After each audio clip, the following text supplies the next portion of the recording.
আপনারা আগের পর্বে শুনেছেন গল্পের নায়ক চাকরির ইন্টারভিউতে বারবার ব্যর্থ হয়ে হতাশ, মায়ের চাপ ও বিরক্তির মুখে পড়ে।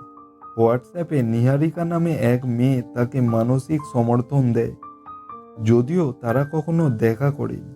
নিহারিকা তাকে ভালোবাসা ও সাহস দিয়ে লড়াই চালিয়ে যেতে উৎসাহিত করে, তবে নিজের পরিচয় রহস্য রাখে। এদিকে দেখতে দেখতে প্রায় 2 বছর কেটে গেল। আমি গলির রাস্তা ছেড়ে একদিন বড় রাস্তায় গিয়ে উঠলাম।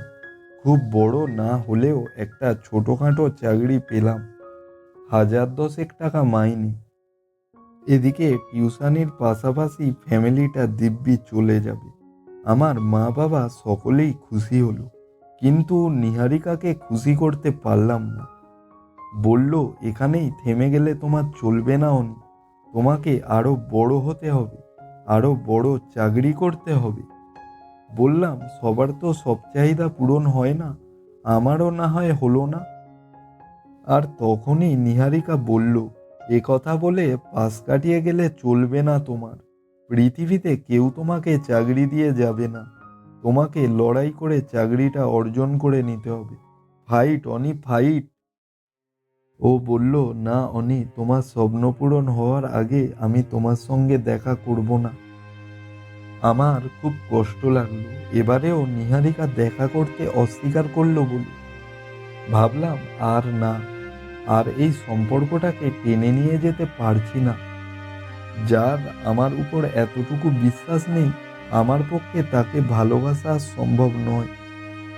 ওকে হোয়াটসঅ্যাপে ব্লক করে দিলাম, ফোন নাম্বারও ব্লক লিস্টে ফেলে দিলাম। কিন্তু ওর সাথে এতটা আষ্টেপৃষ্ঠে জড়িয়ে গিয়েছি যে ওকে ছাড়া থাকতে পারলাম না। দিন দুয়েক পরে ব্লগ খুলে আবারও ওকে মেসেজ দিলাম। এদিকে খুব নর্মালভাবেই নিহারিকা বলল, আমার উপরে রাগ করেছো? আমি বললাম, রাগ হওয়াটা কি স্বাভাবিক নয়? আজ কতদিন ধরে তোমাকে একবার চোখের দেখা দেখার জন্য ছটফট করছি, আর তুমি বারবার কোনো না কোনো অজুহাত দিয়ে এড়িয়ে যাচ্ছ।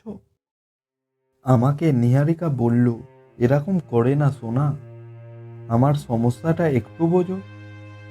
বললাম, তোমার সমস্যা আমাকে না বললে আমি কিভাবে বুঝবো?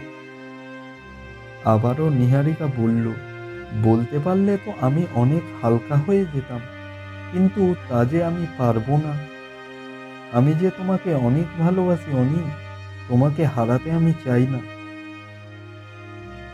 আবারও দেখতে দেখতে আরো একটা বছর কেটে গেল। নিহারিকা আজও আমাকে অনুপ্রেরণা দিয়ে যেত।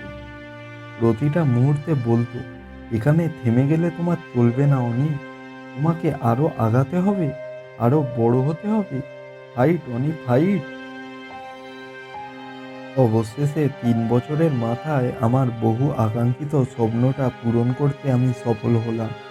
একটা বড় চাকরি, একটা হাইফাই স্ট্যাটাস। নিহারিকাকে বললাম, এই দেখো, আমার স্বপ্ন পূরণ করতে পেরেছি আমি। এবারে তুমি আমার সাথে দেখা করবে তো? আবারও নিহারিকা বলল, হ্যাঁ করব, আর কটা দিন ওয়েট করো। আমি বললাম, আরও কটা দিন? আর একটা দিনও ওয়েট করতে আমি পারবো না।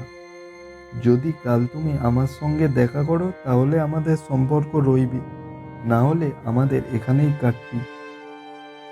আর তখনই নিহারিকা কাঁদতে কাঁদতে বলল, এ কথা তুমি বলতে পারলে? এত সহজে তুমি আমাকে ছেড়ে দেবে?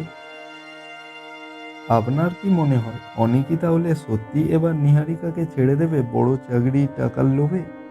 নাকি অনি নিহারিকার হাত ধরে থাকবে? কমেন্টে অবশ্যই লিখুন।